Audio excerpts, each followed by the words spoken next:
Licenia Espinel y Washington Yepes comparten un diálogo con el invitado. En Punto Noticias hablamos de... ¿Cómo se llama? Freddy Carrión emitió 2 dictámenes desde la Defensoría del Pueblo en contra de los representantes de las instituciones públicas del Ministerio de Salud y el Servicio Nacional de Gestión de Riesgos y Emergencias del Ecuador, ambos por incumplimiento de la Ley Orgánica de Transparencia y Acceso a la Información. Según el comunicado de la Defensoría del Pueblo, desde hace 8 meses el Ministerio de Salud no ha publicado en su portal web información sobre la nómina, contratación pública, resultados de auditoría, pago de salarios, viáticos, etc. Por otro lado, hace pocos días, esta entidad señaló que Alexandra Ocles sería destituida si en el plazo de 8 días no cumple la disposición de aplicar los correctivos en su página web institucional ante lo que calificaron un ambiguo manejo y difusión de información pública del Comité de Operación de Emergencias COE Nacional, en el marco de la emergencia sanitaria. Sin embargo, este lunes 11 de mayo, Ocles presentó su renuncia irrevocable a la Secretaría de Gestión de Riesgos.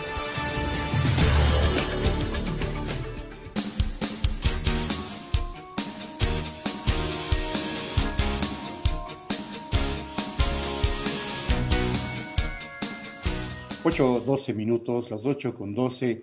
Un gusto saludarle al doctor Freddy Carrión Intriago, defensor del pueblo. La situación en el país, ciertamente, cada día en vez de tornarse, de componerse, doctor Carrión, se torna mucho más complicada porque se suma a la pandemia, que por ejemplo en el caso de Pichincha, evidentemente, incrementa casos y en otras provincias del país, se suma, el tratamiento de leyes absolutamente impopulares en la Asamblea que pueden ser aprobadas estos días. Son leyes impopulares, no son leyes, como dicen, de ayuda humanitaria, no. Acabamos de tener una entrevista con el economista del Saniteri. Son leyes impopulares que de manera perversa el gobierno utiliza la pandemia para que se les apruebe en la Asamblea sin que haya la posibilidad de respuesta popular. La Defensoría del Pueblo, evidentemente, como lo está haciendo, tendrá ya mismo que jugar también un rol, pero fundamental en esto, porque van a haber reclamos y van a haber demandas. Y lo otro, la transparencia de información tan necesaria que de ninguna manera es tal. Se anunció que se había pagado deuda externa en 320 millones. No, se pagó 750 millones.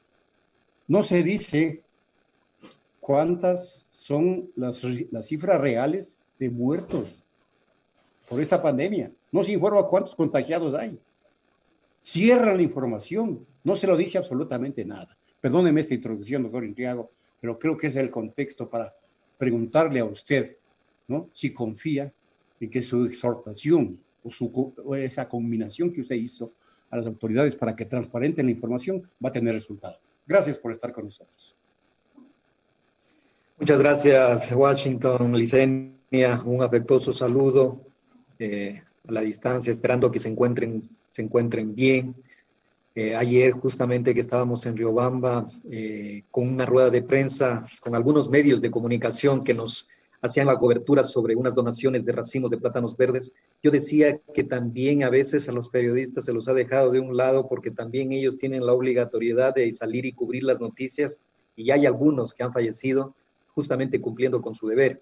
Por eso mi saludo y mi anhelo de que ustedes se encuentren bien, porque la tarea que realizan los comunicadores sociales es tan importante y también expuesta al riesgo de contagio.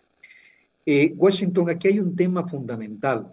La Institución Nacional de Derechos Humanos es una institución que ejerce la magistratura ética, es cierto. Nuestros pronunciamientos, nuestros exhortos van en esa línea de establecer una orientación, de establecer una línea respecto de lo que debe ser una política pública con enfoque en derechos humanos.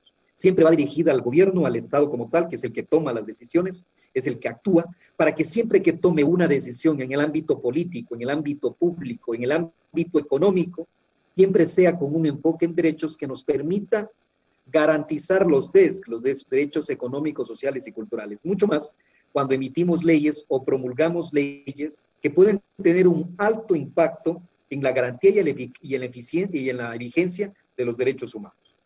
El ministro de Finanzas llegó a asumir o llegó a afirmar algo que personalmente y como abogado se lo digo, independientemente de defensor del pueblo, mucho más como defensor del pueblo, pero como abogado se lo digo, le llenó de temor que un ministro de Finanzas diga, la realidad superó a la legalidad. Por lo tanto, en otras palabras, cojamos la Constitución, la colgamos, la guardamos en el baúl de los recuerdos y aquí procedemos en función de lo que yo crea, de lo que el gobierno crea y hacemos lo que cualquier cosa que podamos hacer para atender una realidad, porque la legalidad ya no me sirve. Esas son palabras de un funcionario público completamente irresponsables, porque todos los funcionarios públicos debemos someternos a la ley. Ese es nuestro parámetro legal. Si la Constitución me dice que estos son los derechos que me deben proteger, que me deben garantizar el Estado como tal, pues hay que cumplirlos. Para eso está la Constitución, para cumplirla. Ese es como un llamado también a los funcionarios del gobierno, porque sobre la base de eso, sobre esta magistratura ética que yo le decía, también tengo, como Defensoría del Pueblo, tenemos una atribución que involucra también ya una medida de cumplimiento obligatorio, que tiene que ver con la Ley Orgánica de Transparencia y Acceso a la Información Pública. Expresamente nos dice que cuando una entidad, una institución pública, no difunde ni publica su información en los portales y plataformas web, información que es obligatoria, no es facultativa, no está a discreción del funcionario o de la institución pública, es obligatoria. Si no lo hace en el plazo de 8 días, será destituido, debe ser destituido. ¿Por quién? Indudablemente por la entidad nominadora. En este caso, el informe de la Defensoría del Pueblo no es un informe simple y llanamente que está dentro de la magistratura ética, es un informe de cumplimiento obligatorio, es un dictamen que está estableciendo los errores. Para concentrarnos y para ser muy preciso, Washington, respecto del tema del dictamen que emitimos de la Defensoría del Pueblo sobre el Ministerio del COE Nacional, hemos sido claros. La información que constantemente se ha venido publicando a través del COE Nacional es confusa, es contradictoria, es incompleta. Y eso indudablemente que ha generado una gran alarma social. Por ponerle un ejemplo, remitámonos a las personas fallecidas. En primera instancia se dijo que el número de fallecidos solamente eran los de las pruebas. Es decir, con número de pruebas podemos determinar quién fallece por el COVID, que supuestamente, y esto lo dijeron, esto es una recomendación de la Organización Mundial de la Salud. Pero la Organización Mundial de la Salud no reconoce o no determina dentro de sus parámetros o dentro de sus lineamientos generales de que solamente la persona con COVID previamente determinada por una muestra, por una prueba, solamente a esa persona se la puede considerar si ha llegado a fallecer como víctima del COVID. También establece los casos de probabilidad, porque es imposible, dada la gran la cantidad de contagios, sobre todo la facilidad que tiene este virus para difundirse, de que podamos tener todas las pruebas. Por eso es que la OMS también establece que deberían incluirse el número de personas probables. Y a partir del 1 de abril, es decir, del 11 de marzo declarado de emergencia sanitaria, hasta el 30 de marzo no había ningún pronunciamiento sobre el número de causas probables de fallecimientos, me refiero. A partir del 1 de abril ya incluimos las personas probables de fallecidas por COVID-19. Pero por los casos probables, por provincias no los conocemos porque solamente se ha hablado a nivel nacional.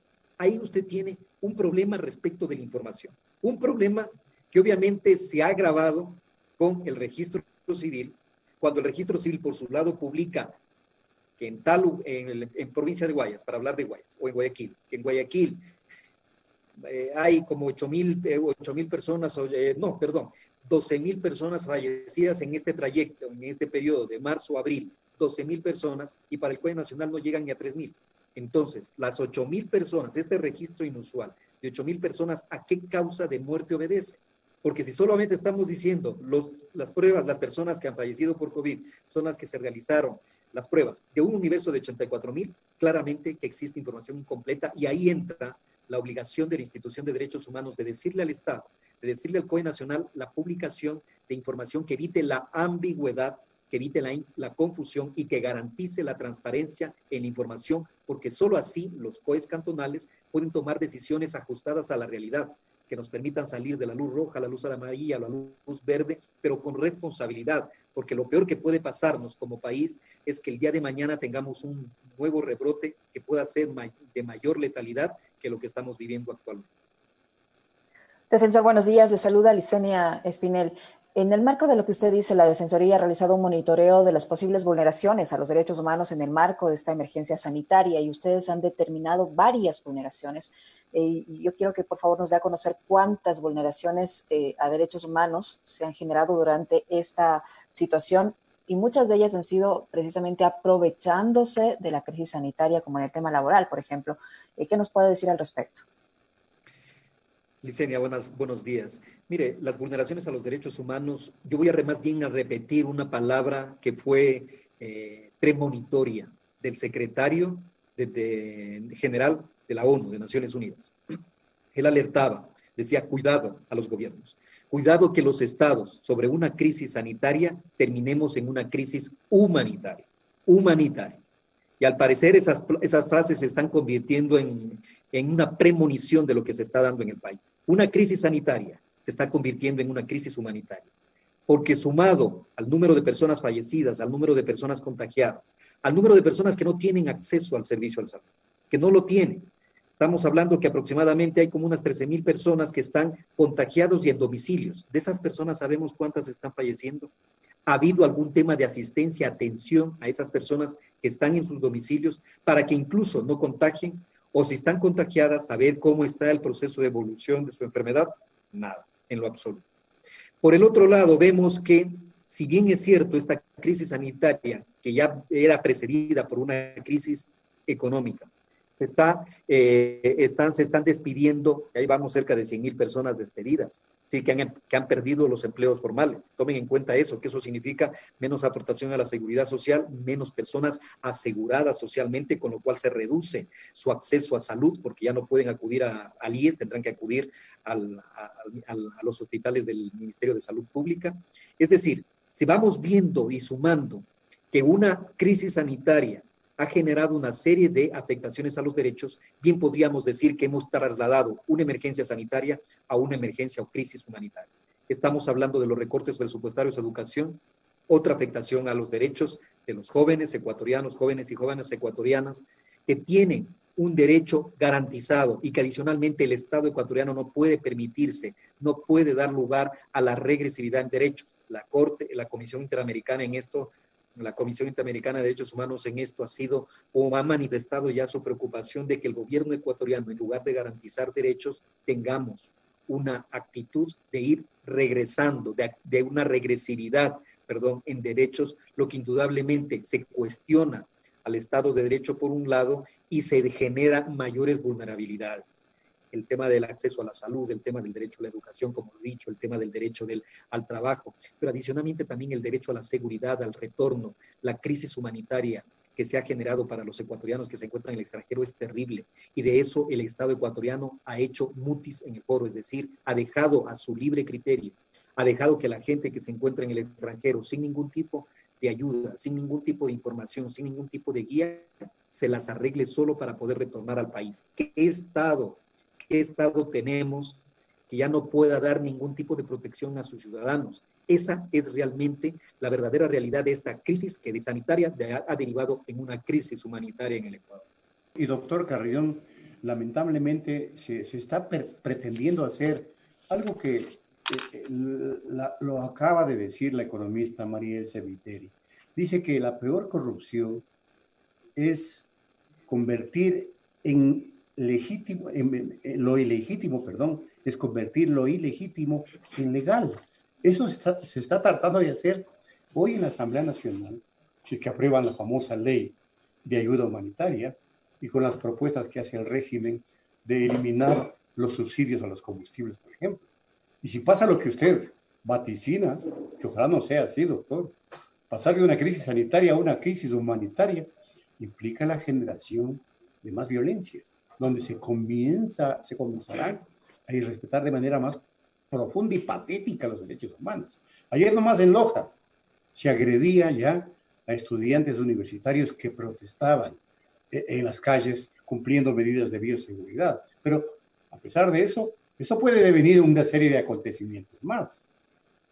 Es decir, si se va a generar una crisis humanitaria que va a tener una reacción popular, evidentemente los derechos humanos van a ser violentados de manera estrepitosa, de manera perversa, como yo siempre utilizo este término. Allí la Defensoría del Pueblo pues va a tener un rol fundamental, doctor. Los exhortos suyos están siendo escuchados para que se transparente la información económica, la información en salud. O permítame el término, se están pasando por el forro lo que usted dice y no pasa absolutamente nada. Lamentablemente, Washington, lo que usted menciona es tan cierto. Un deterioro progresivo de la situación económica del país, en donde afecta a la gran cantidad de trabajadores. Tomemos en cuenta que de 10 ecuatorianos, 6 estaban dedicados ya al empleo informal, al subempleo, al desempleo, que ahora el aumento de la línea de pobreza ya ha acaparado a muchos más ecuatorianos que ya están dentro de la línea de pobreza, y los que estaban en la línea de pobreza han bajado a la miseria. Es decir, el país presenta condiciones y datos que realmente resultan alarmantes por el deterioro progresivo, constante, de la calidad de vida de los ecuatorianos.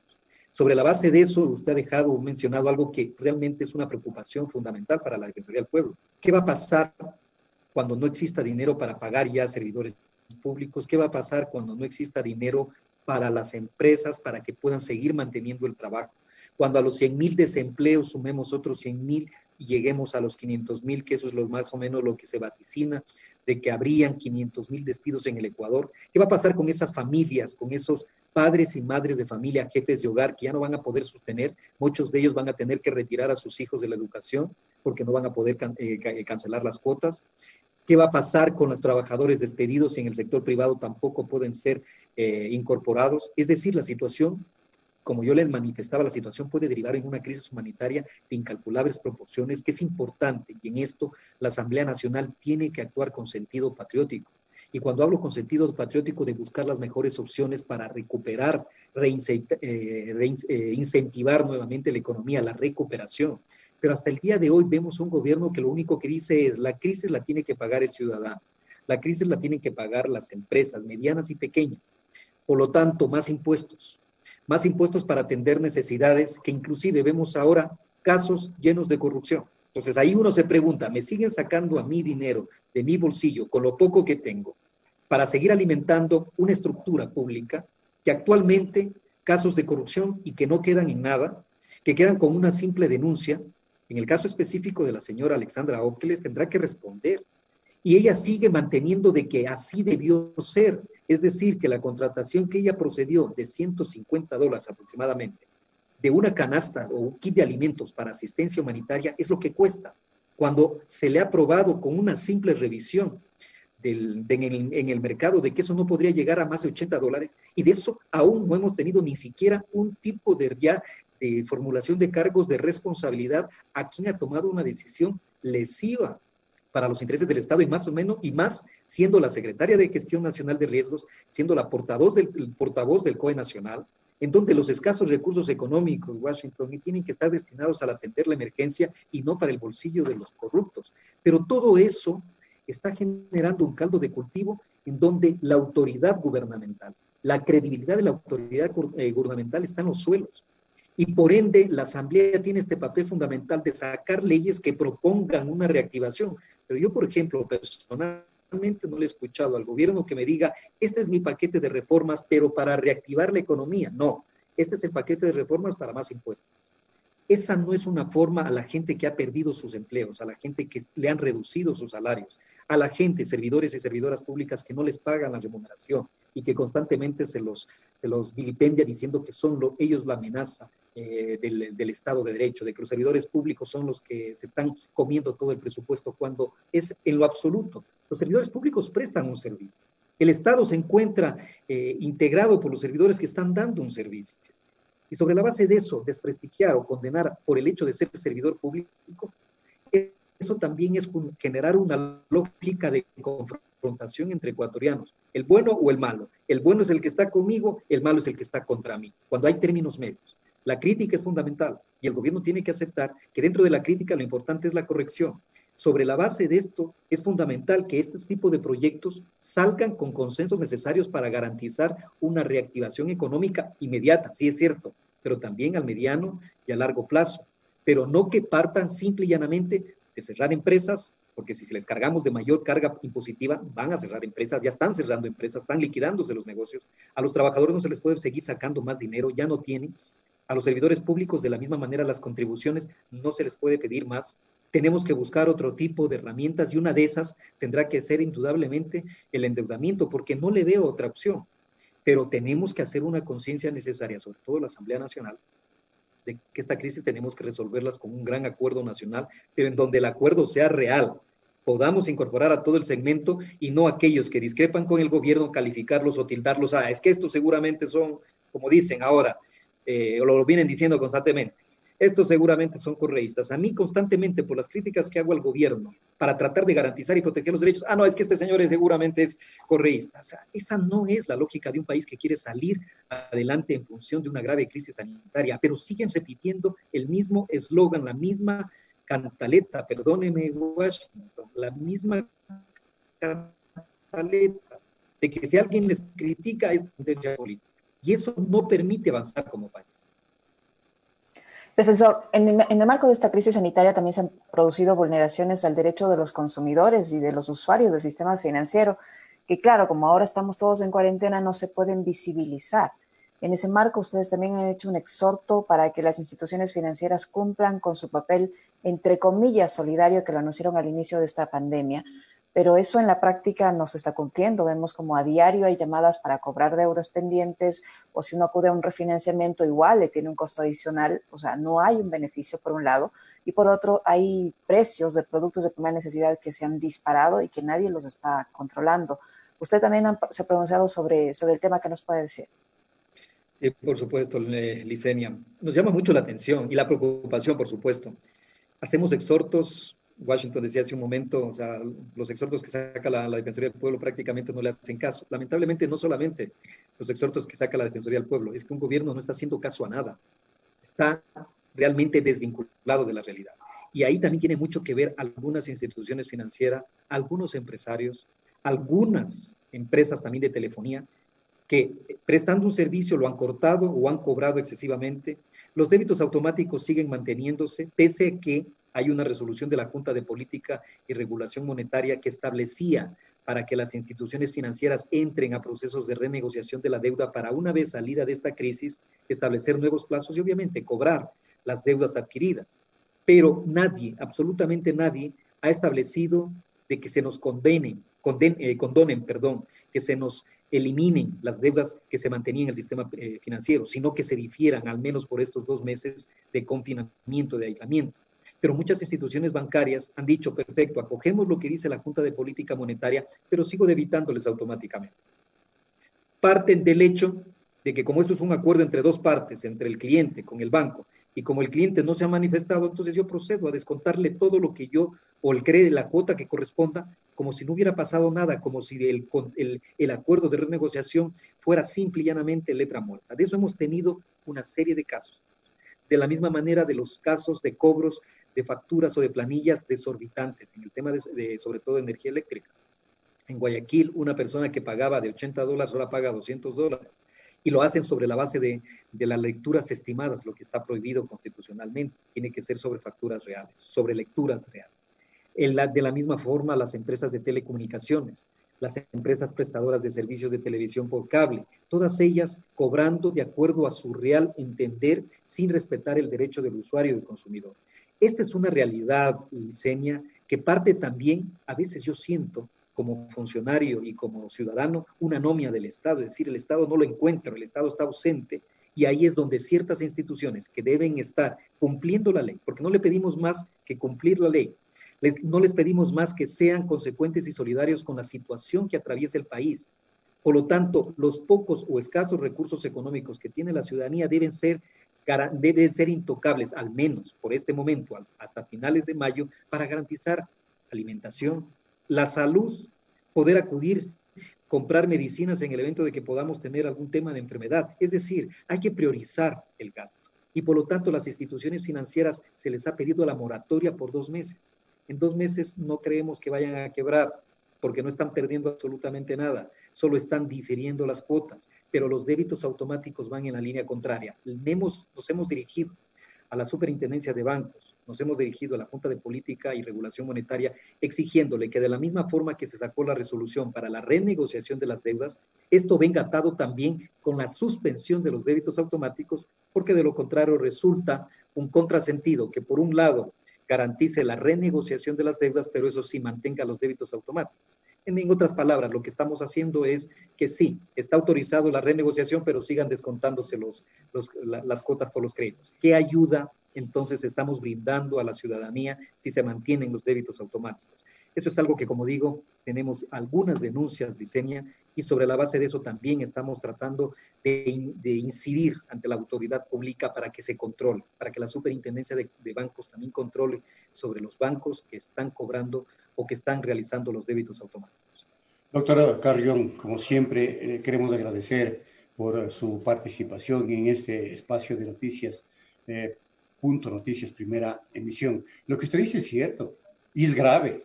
El gobierno no hace caso a nada.